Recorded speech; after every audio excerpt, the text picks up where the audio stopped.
Hello guys, my name is Justin and today I'm here to talk about my major research project in one of my classes, AP US Government and Politics.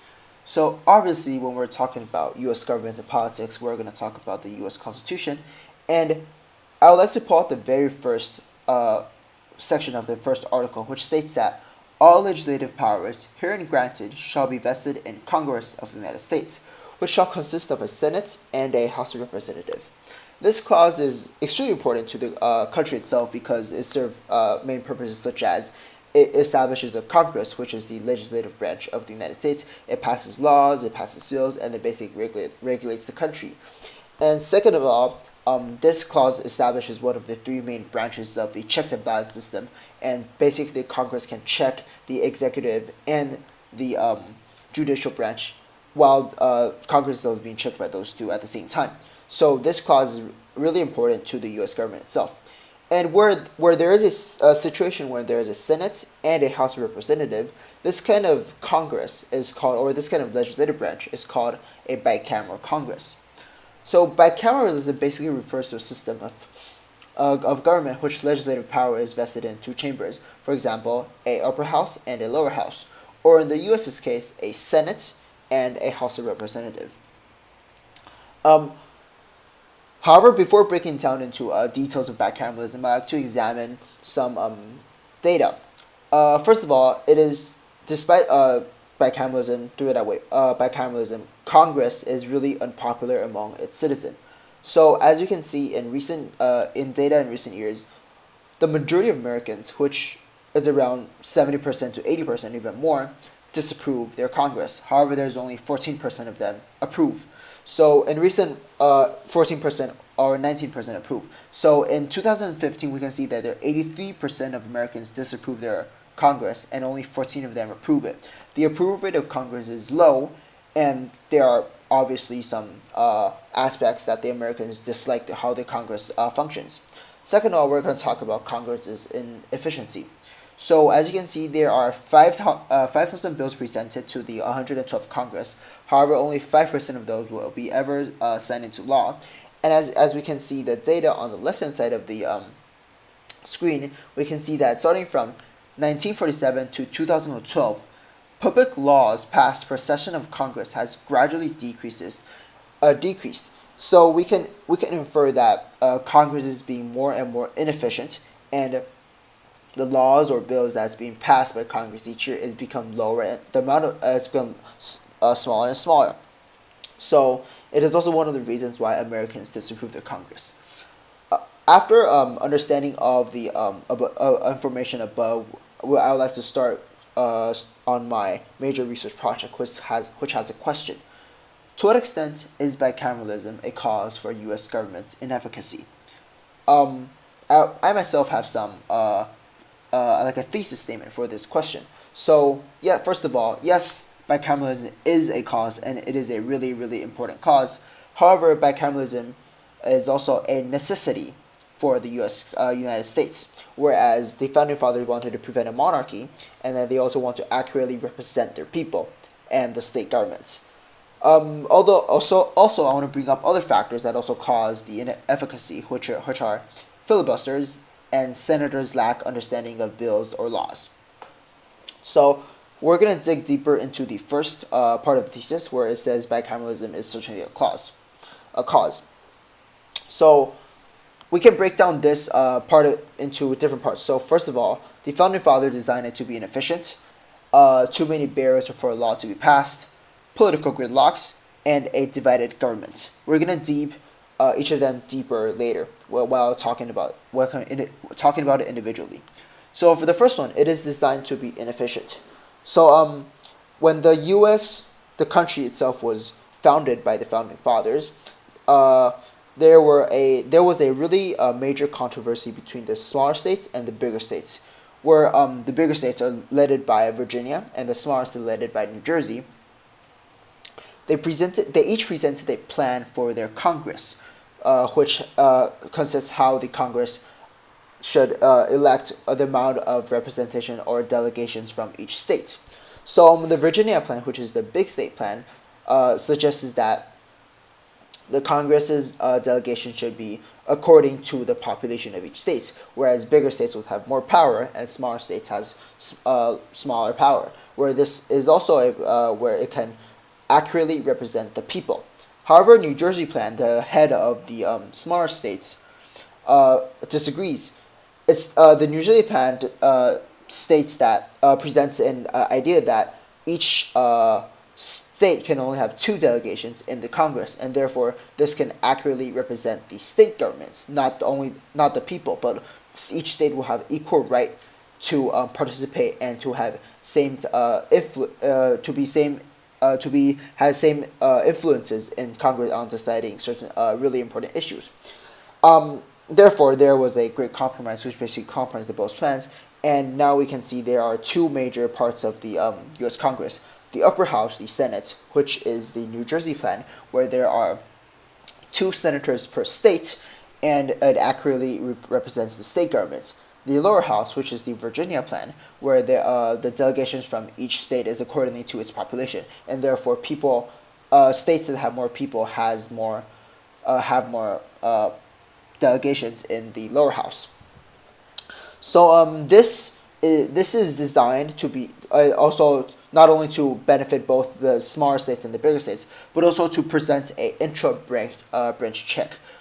Whereas the Senate and the House of Representatives, in order to pass a law, you need both houses, the Senate and the House of Representatives, to agree on it, to have a simple majority, and therefore it could now be passed.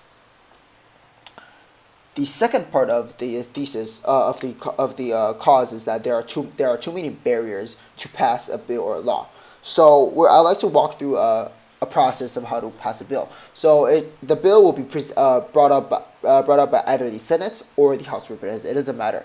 And if the bill is managed to be passed in one house, it goes on to the other house. And only if the other house also passes, which is really difficult, because if the smaller states are the beneficiaries of this bill, then the larger states the larger states are unlikely to agree with it. So if the conflict is between the larger state and the smaller state, it is really difficult for both houses to reach a simple majority. And only if the bill or law is passed in both houses, now it goes to the president. And there is also a barrier in front of the president, where the president also signs it, but also president has the power to veto it. So it is obvious that there are a lot of barriers for the U.S. government. It has to pass through both houses with simple majorities, and it also has to pass through the president. And the president has extraordinary power, and we can see that there are too many barriers, just simply too many barriers to pass a bill or a law. The third one, which we'll be going to talk about, gridlocked or stalemates, is when a bill is passed in a house but it got rejected in the other, which is also another point previously mentioned. When there's a divided government, whereas the Senate whereas there are two types of cases where the Senate and the House of Representatives are controlled by two different political parties. So nowadays, the two major ones are the Democrats and the Republicans. Or the second case, where the White House and the Congress are controlled by two different parties, also the Democrats and the Republicans. Quote, that divided government brings conflict, delay, and indecision, and frequently leads to a deadlock, inadequate, and ineffective policies, or no policies at all. So this only results to where politicians start to denounce the other side of blocking rivals from getting credit from anything. So the debate is would no longer be based on the value of the points, but politicians trying to control the House and gain majorities in each House.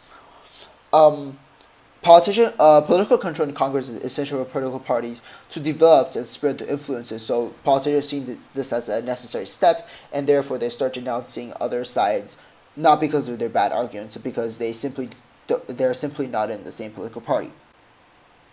So this is a chart where we can see that how the one is Democrats and then 0 is Representative, how the change in the U.S. president's political party. It goes up and down, and then we can see that the political opinion of the president often change. And next, we're going to see the next data, which is the U.S. Senate. As you can see, that there is always a change in the majority of the U.S. Senate, either controlled by the Democrats or either controlled by the Republicans, and it basically serves that how that the U.S. Senate how it will act on certain years. And then also the House of Representatives, obviously, where it's also often controlled by either Democrats or Republicans, and then these two parties will often fight for the control in the political control majority in the House, both the House of Representatives and the Senate. But if we combine all three data together, we can see this chart, where it basically says that, where it basically presents starting from 1945 to 2015 how the House, Senate, and President are controlled by different political parties. As you can see that it is often controlled by different political parties, such as 2015, 2013, 2011, whereas the president is, for example, for 2015, the president is a Democrat. However, the Senate, both Senate and the House are controlled by Republicans. And it often creates a controversy and a really difficult situation for the Congress to pass any law or any bill in order to function. So as you can see, gridlock is also another part of why bicameralism is a cause for the U.S. government's inefficacy. So the question comes back, why a bicameral Congress then? Bicameralism is, as we can see, is not efficient, and it causes a really slow process for the U.S. government to function. However, the founding fathers had their own ideology and had their own thoughts about why creating this bicameral Congress. So first of all, they were influenced by the British government system, where there's also a upper house and lower house in the British government, and obviously the majority of Americans then were British descendants or English people from Great Britain. And second of all, the framers wanted to emphasize checks and balances, which is an idea founded by Montesquieu, where where basically limits the power of governments by separating the government into different branches: executive, legislative, and judiciary. And basically, these branches has the power to check and balance out each other, and therefore the governments would not have, the government would not be too powerful and control the people. So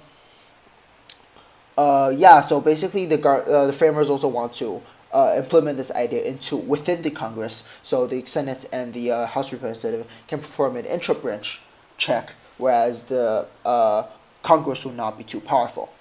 And also, they want to provide accurate representation for not only the citizen of the country, which is the House of Representatives, but also state legislature, the Senate. So yes, the framers did have their own. The framers had their own reasons to create such inefficient Congress. And however, although it seems to be inefficient and should not be adopted, it is necessary for the U.S. government. So as we talked before, we're going to talk about other causes of the U.S. government's inefficacy besides bicameralism. So first of all is the filibusters, and then second of all, it is the senators do not understand the bill or the law. So a filibuster is basically a tactic in the legislative process sometimes used in the U.S. Senate by opponents of a bill to block its passage. A senator, once granted permission to speak by the presiding officer, may continue to speak indefinitely in an effort to delay or prevent a final vote on the bill. The original idea of the use of the filibuster is to ensure minorities' opinions were heard. And this is further being used after Aaron Burr, such as that senators are gentlemen, and they do not need the motion to move the previous question, which basically brings them to the voting procedure. And basically, he abolishes this motion, and then therefore, senators would have, starting from then, had unlimited speaking time on the floor. Since 1917, there are more than 1,300 filibusters being used in the U.S. Senate, and Republicans and Democrats figured out if they blocked the majority party, the voters would not vote for the majority party again, and the minority party, which is often themselves, would soon gain a majority in Congress. So this is a really often tactic used by both Republicans and Democrats to target against the majority, and basically by using up all the speaking time on the floor and basically delay or prevent the final vote on the bill. So if we look at this chart, we can see that in 2008, 2010, and 2010, we can see that there are way more filibusters by Senate secession, used by Republicans in history. Uh, so as you can see, filibusters being more and more often in recent years. Um, there were definitely attempts to prevent filibusters. So in 1917, there is something called a cloture vote, where basically now if the Senate has a supermajority, it can force the filibuster or the filibuster user to end, and then they can finally vote on the issue. This was pretty effective until 1974, when basically two things happened, where the requirement was lowered to 3/5, which was 60 senators, and then there were more filibuster being used after 1974, and there's something so-called silent filibusters, which is another change of procedure where it does not require a speaker on the floor to be speaking to present a filibuster, but it still can effectively shut down the Senate from being voting on the issue. As a result, the Senate is being stalled even more times because of silent filibusters than the actual talking filibusters. So another reason for bicameralism U.S. government being efficient besides bicameralism is the lack of time to understand bill or laws by senators. So, for example, the Affordable Care Act, also known as Obamacare, is 2,700 page, which is really long, and that not even includes 2,000 pages of regulations. It is really painful for senators to read the entire bill when they only are receiving 72 hours to read, or even less time to read, such as when they were given 72 hours to read a 1,200-page immigration reform bill before voting it. So another thing is that another example is that when Rand Paul received a 600-page bill only a little bit earlier in the morning on the voting date. So as you can see, senators lack the time to understand a bill or law before voting on it, and therefore they'd rather not vote for it because they don't understand it, and therefore the U.S. government is inefficient. And after all, this leads to an infamous Nancy Pelosi, where basically she said, "But we have to pass a bill to find out what's in it," which basically reflects how shallow the understanding of senators have of certain bills, because it's basically too long, or they were given too limited time to understand and actually read through the bill and laws and consider the positions on it.